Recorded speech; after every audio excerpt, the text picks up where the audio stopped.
नमस्कार, मी सुरेश मुरलीधर कोडितकर यूट्यूबवरील ऑफबीट या चॅनलवर तुम्हा सर्वांचे स्वागत करतो। एक महत्त्वाचा विषय आज आपण इथे घेऊन आलेलो आहोत आणि पावसाळ्याच्या सुरुवातीला म्हणा किंवा पाऊस आला असताना हा विषय आपल्यासमोर येतो, किंबहुना हा खाण्याचा विषय आहे आणि हा वर्षातून एकदाच येतो। आता माझ्या डोक्यावर जे झाड आहे, मी कॅमेरा हळूहळू त्या झाडाकडे वळवतो आहे। ते झाड तुम्हाला ओळखायचं आहे। आता मी असा या दिशेने वळत वळत त्या झाडाकडे जाणार आहे।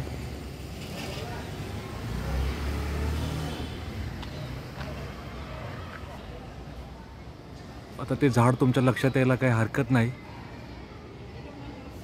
आणि अजूनही तुमच्याकडं ते झाड लक्षात आलं नसेल तर तुम्हाला जमिनीवर पडलेला हा जो खच आहे, हा खच तुम्हाला सांगेल की हे झाड नेमकं कशाचं आहे।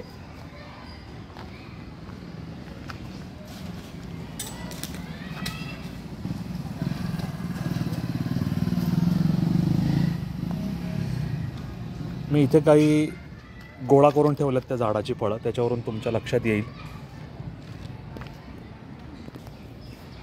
बरोबर ओळखलं तुम्ही, हे झाड आहे जांभळाचं आणि जांभूळ हे एक मौसमी फळ आहे। जांभूळ असेल किंवा इतर काही फळं असतील ते आपल्याला या मोसमात पाहायला मिळतात आणि आपल्याला ह्या गोष्टी जाणून घ्यायचं कारण असं की मुळात आपल्या भारतवर्षाची ओळख ही जम्बूद्वीपे, म्हणजे रामायणाची जी कथा सांगितली जाते आणि त्याची जी सुरुवात होते ती अशीच होते की जम्बूद्वीपे भरतखंडे आर्यावर्ते भारतवर्षे एक नगरी है विख्यात अयोध्या नाम की, ये जन्मभूमि है परम पूज्य श्री राम की। हम कथा सुनाने राम सकुल गुणगान की, ये रामायण है पुण्य कथा श्रीराम की। तर असं हे म्हणजे आपण ज्याला आशिया खंड म्हणतो ते आशिया खंड पूर्वी जम्बूद्वीप म्हणूनच ओळखलं जायचं आणि या जम्बूद्वीपामध्ये समाविष्ट असलेल्या जे देश होते त्याच्यामध्ये Iran, Afghanistan, Pakistan, Hindustan, Nepal, Tibet, Bhutan, Myanmar, Sri Lanka, Maldives, Thailand, Malaysia, Indonesia, Cambodia, Vietnam, Laos या देशांचा समावेश होता आणि आपल्या ह्या देशामध्ये प्रामुख्याने जांभुळाचं झाड हे असायचं आणि ते फार मोठ्या प्रमाणात असायचं। त्यामुळे जम्बूद्वीपे असं ह्याला म्हणलं गेलेलं असेल तर त्याच्यामध्ये आपल्याला त्या आपल्या देशाची ओळख आहे हे असं म्हणायला काहीच हरकत नाही। आणि तर ती ओळख खरोखरच अभिमानास्पद अशीच आहे, कारण आपल्या ज्यांना आपण योगेश्वर म्हणतो आणि ज्यांना पूर्ण पुरुषोत्तम म्हणतो त्या श्रीकृष्णाचं शरीरसुद्धा हे जांभळ्या रंगाचंच होतं। आपण त्याला श्रीकृष्ण म्हणतो, ते सावळं म्हणण्यापेक्षा जांभूळवर्णी होतं असं म्हणायला काही हरकत नाही। तर अशा या जम्बूद्वीपात पूर्वी लाखो कोट्यावधी जांभळाची झाडं असलेली पाहायला मिळायची आणि हे जांभूळ एक मोसमी फळ आहे, आम्ल प्रकृतीचं। त्याची चव ही आंबट तुरट असते। त्याच्यामध्ये glucose, fructose, carbohydrate, fibre, calcium, iron, potassium हे सगळे घटक पाहायला मिळतात आणि हे पाचक आहे। मधुमेहावर रामबाण म्हणून त्याचा उपयोग केला जातो आणि त्याच्या बिया सुकवून भुकटी करून विविध आजारांमध्ये त्या वापरल्या जातात। दातांचे, हिरड्यांचे, पोटाचे दुखणं असेल तर त्याच्यामध्ये या भुकटीचा वापर केला जातो।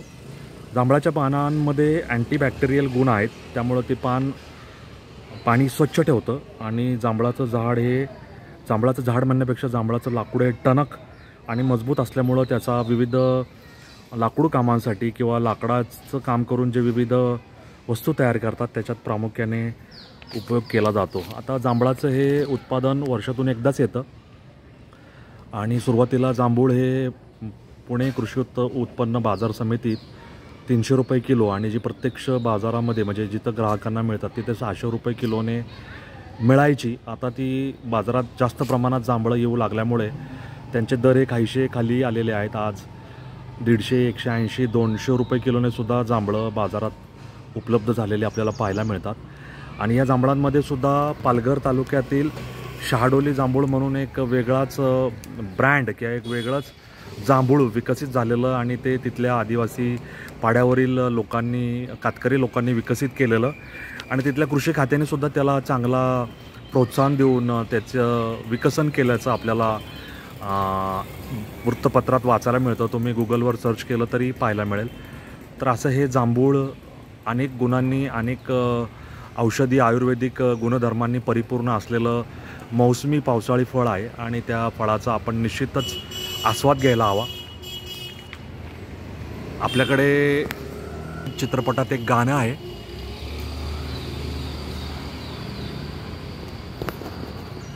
ते गाणं असं आहे की जांभूळ पिकल्या झाडाखाली ढोल कुणाचा वाजती, ढोल वाजती ढोल कुणाचा वाजती.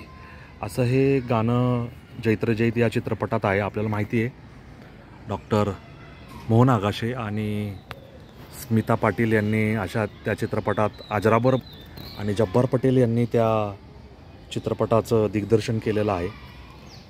तर आता ह्या जांभळाच्या झाडाखाली ढोलही नाही आणि ते वाजवणारा कोणी वादकही नाही आहे. तथापि जांभळाचं झाड, इथे वाजणारा ढोल आणि जांभळाचं असणारं आपल्या संस्कृतीतील महत्त्वाचं स्थान आणि त्या जांभळाच्या लाखो करोडो झाडं त्या काळात असल्यामुळे जंबूद्वीप म्हणून पडलेलं नाव, ह्या सगळ्या गोष्टी आपल्याला या निमित्ताने समजून यायला काय हरकत नाही असं मला या ठिकाणी नमूद करायचं आहे. तुम्हालाही याबद्दल काय म्हणायचं आहे तुम्ही कॉमेंट बॉक्समधून मला कळवू शकता. आणि जांभळ या फळाचा आस्वाद घेता घेता जांभळाचे हे जे गुण आहेत आणि जांभळाचा आपल्या संस्कृतीत जो माग आहे किंवा जो धागादोरा आहे ते आपण सगळ्यांना समजून यायला काही हरकत नाही असं मला या निमित्ताने म्हणावंसं वाटतं. जांभळाचं झाड हे असंच पद्धतीने वर वाढत जातं. त्याच्या फांद्या फार वर गेल्यावर फुटलेल्या असतात आणि ह्या जांभळाच्या झाडाचा एक गुणधर्म असा आहे की त्याला कीड लवकर लागते किंवा सुरवंट असेल, आळ्या असतील, त्याच्यानंतर गोगलगाई असेल, ह्या त्याला लवकर लागतात आणि त्या कीड लागण्यामुळं झाड उद्ध्वस्त होण्याचा धोका असतो. आणि जांभूळ काढणे हे सुद्धा फार कसरतीचं काम आहे. ते काम निष्णात कारागिराकडूनच करून घेण्यात मतलब आहे. नाहीतर ज्याला झाडांवर चढायची उतरायची माहिती नाही तो माणूस झाडावर चढून पडायचा आणि जायबंदी व्हायचा. तर असं हे जांभूळ आख्यान आज सगळ्या आपल्या यूट्यूबवरील ऑफबीटच्या चाहत्यांसाठी तुमच्या सगळ्यांसमोर मांडत आहे. ते तुम्हाला निश्चित आवडेल असं मला या निमित्ताने म्हणावंसं वाटतं. आता आपले लोकशाहीर, लोककलाकार नंदेश उमाप आणि त्याच्या वडिलांनी जांभूळ आख्यान जे प्रख्यात केलं ते आपल्या सर्वांना माहिती आहे. आणि त्या एका 5 पांडव आणि द्रौपदी आणि कर्ण यांच्यामधील जो एक संवाद, सख्य किंवा जे काही त्रिकोण आहेत ते त्रिकोण त्या जांभूळ आख्यानमधून दाखवून देण्याचा प्रयत्न नंदेश उमाप आणि त्यांच्या वडिलांनी पूर्वी त्या जांभूळ आख्यानमध्ये केलेला आहे. आपण काय ते जांभूळ आख्यान इथं लावून धरणार नाही. आपल्याला फक्त त्या जांभळाच्या माहितीबद्दल बोलायचं आहे. आणि आता परिस्थिती अशी आहे की कोणाला ह्या जांभळाबद्दल आकर्षणही नाही, जांभळाबद्दल फार माहितीही नाही. ते फळ आहे, ते घ्यावं, ते धुवावं, ते चाखावं, त्याची गोडी पाहावी आणि जांभळाच्या झाडावरून जांभूळ उतरवावेत असं कोणाला वाटायचं काही कारण नाही. आणि असं खालचं घेण्याला सुद्धा लोक आता एवढीशी महत्त्व देत नाही, उलट त्याच्यात कमीपणा मानतात. खरं तर पूर्वी हा सगळा प्रकार असायचा. असो, कालाय तस्मै नमः म्हणायचं आणि पुढं जायचं. तर तुम्हाला ह्या आपल्या जांभळाच्या व्हिडिओ तयार केलेल्या व्हिडिओबद्दल काय वाटतं, काय म्हणायचं आहे ते तुम्ही जरूर कॉमेंट बॉक्समध्ये लिहून मला कळवा.